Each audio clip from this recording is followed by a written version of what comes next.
Well, I'm usually not too big on these unboxing videos, but I figured since I had so many at once, I'd do a little quick run through. I picked up a set of these Apex wheels, running 18s and 19s with 275s, front and rear, doing the staggered height so I can keep the computers all happy. Ordered a set of the RSS lower control arms. I looked at the turrets, ended up going with these. They were $100 cheaper. And one of the things I liked, not only were they cheaper, but they also come with the shims as opposed to being sold separately. But still a super nice unit. Increased ball joint size, all rebuildable.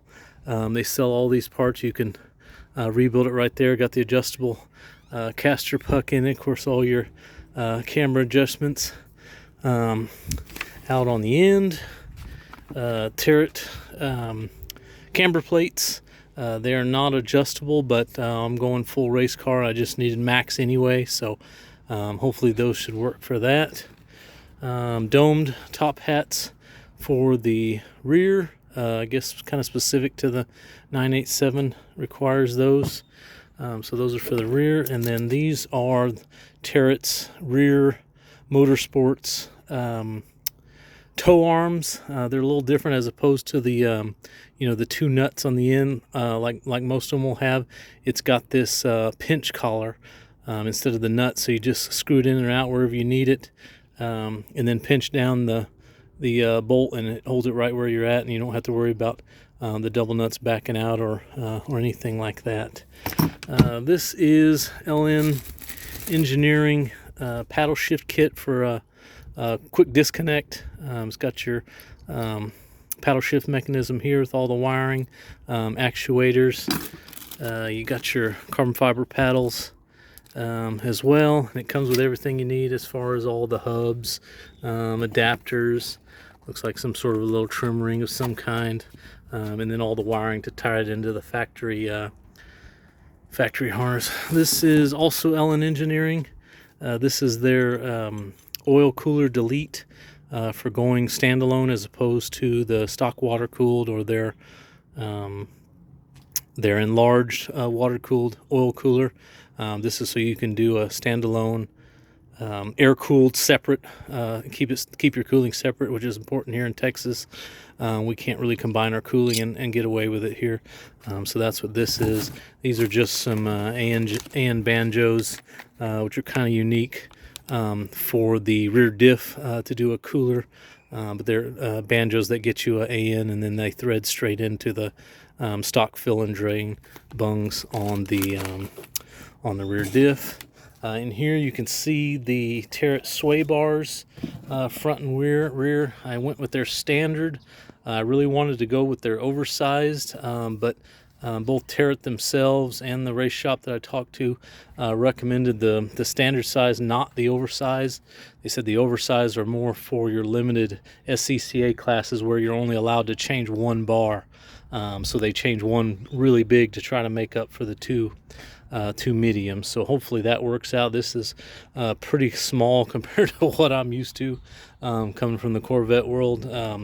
So hopefully I don't regret that. And then I've got some MCS coilovers over here, and I bought this from Stance Parts. Not what you're thinking, but this is their front end air cup lift kit. So you can put them on your race coilovers, and this is their smaller 110 millimeter cup that just slides over the top of the coilover, and your spring sets inside. I guess it's got some sort of a little airbag in there, and it gets, I think, 30 millimeters of lift at the shock, which turns into 40 to 50 millimeters of lift at your splitter, which is what I'm after, so I can get my splitter low enough but still get in my steep driveway. So that's pretty neat. This is their front end only no tank kit. So they make, you know, big tanks for bagged cars and stuff like that, but this is their front only. Comes with a compressor, all the wiring. So it's a little slower obviously with the tank, but without the tank, but still only 4 to 5 seconds to get full lift. So definitely worth the wait, you know, to get in the driveway, on the trailer, that sort of thing. It comes with, like I say, all the lines, wiring, etc. that you need. This is their front only no tank kit. So I'm anxious to try that, and if it works on this car, I'll probably buy another set for the vet as well, so I can get the splitter down where it needs to be. Swift springs for the MCS coilovers. Got those, and then I've got the Swift helper springs back here as well. I ended up with 2 Swift helpers and 2 Eibach helpers just because of parts supply. It's all they could technically get their hands on, but shouldn't be no problem. And I'm actually going to do the thinner Eibach helpers up front where I have the cups, so they'll actually compress a little bit thinner than what these thick coils on the Swifts will do. And then over here we've got the MCS coilovers. They were a little unique. I actually had to call both Terret and MCS. Typically, traditionally, this longer body with the shorter slide sleeve is for the rear. It's shorter here to clear the axle, and it's longer here because on the stock car this shock is about an inch longer than what the front is, and that's what this one is. But on this kit specific to the 987, MCS has put a insulation here in the center, and it's because of its proximity to the exhaust on the 987.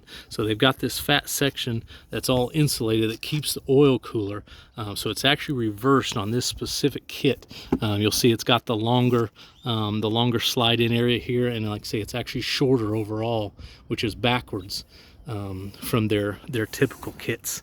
You know, it comes with all your usual spring cups, you know, your spring adjusters, lock collars, all that sort of thing. And then here is one that I kind of put together to just see kind of how it would all go together. So it's got the Terret,